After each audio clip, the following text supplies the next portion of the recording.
BMWs are known for their high performance, stylish designs, and also features.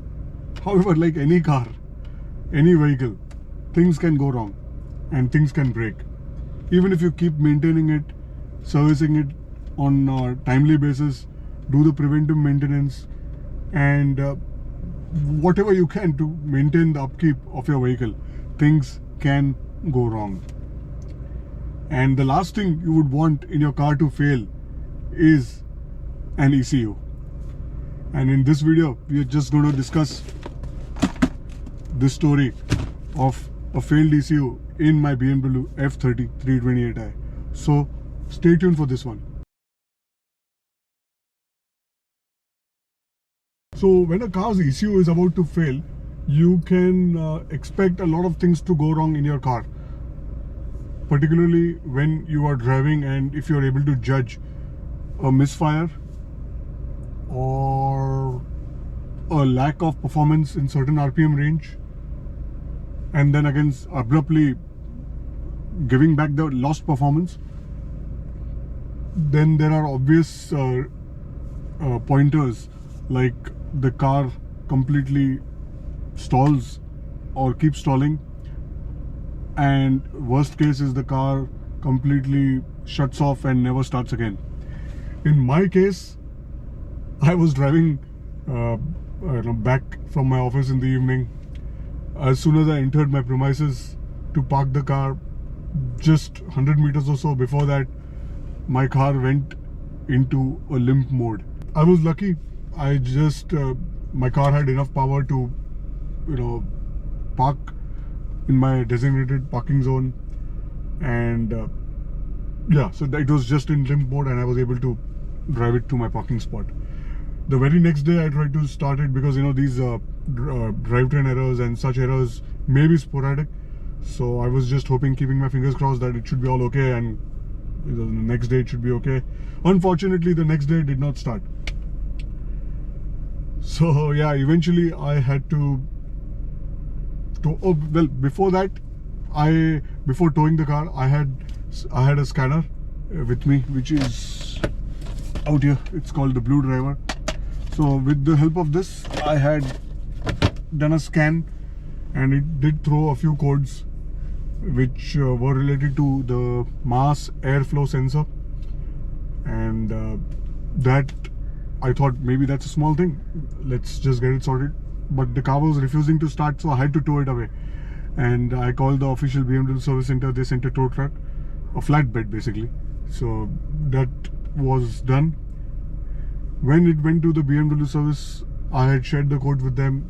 They observed similar codes, but they said the MAF is okay, mass airflow sensor is fine, and that's not an issue. Maybe they just cleaned it or something, I don't know. But the big thing, they said your ECU is not responding. The DME, they call it the DME sometimes. So yeah, they said the DME is not responding. So that was a big shock. Anyone would be shocked, because that is the last thing, because the ECU is something which comes coded, and a lot of things like the chassis number and the VIN number, everything is designated to that ECU. So it was a bit of a headache just to imagine getting a new one, etc. So yeah, I had no option then to actually agree and come to the fact that the DME is not working and we need to do something about it. So there were two options. Option number one was clear, get a new one. Option number two was repair the existing one. But again, that's not a short hit rate. I was in touch with a couple of tuners who said, well, we will try our best and we'll try to solve it, but if you are getting a new one, just buy the new one. However, the charges for a repair was also again anywhere in the range of 75,000, including coding and everything. And the charges for a new ECU were around 1,60,000 odd. This car is a 2012 August car, so you can imagine this is like almost 13-14-year-old car. And I was wanting to keep this car. I am going to keep this car for very, very long. So I thought, let's not take any risk. Let's just buy a new ECU. So I ordered the new ECU through the official BMW service channel and requested them for considering some discount. And because the old ECU, let me just show it to you. If anyone who doesn't know what an ECU looks like, this is the DME or the ECU. So yeah, I just forgot to show you. This is my old DME. Yeah, made in Germany.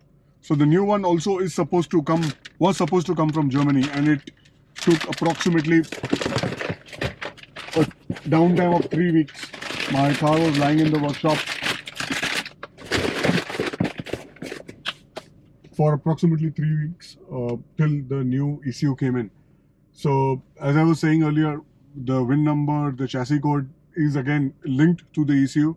So everything is, you know, short made and tailored for the F30-328i. That was made sure. So the great part about this entire discussion of buying a new ECU versus repairing is that BMW was kind enough to wipe out 50% of the charges for a new ECU, and I finally ended up paying just under 90,000, including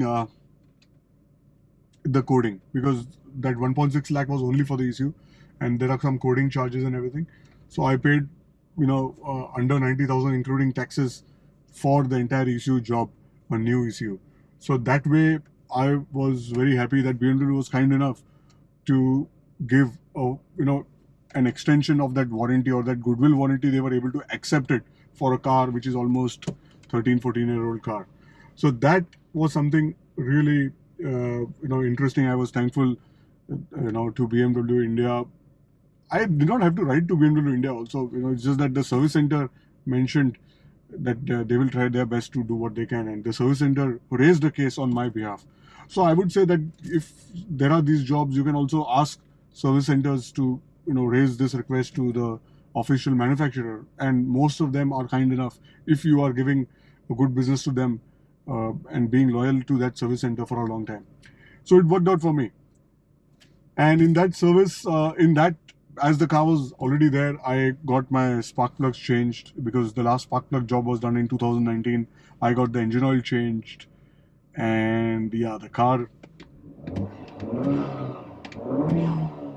feels good. It feels good. And that's it from me in this video, and I will see you guys in the next video of my F30 vlogs. So thank you all for watching, and see you soon.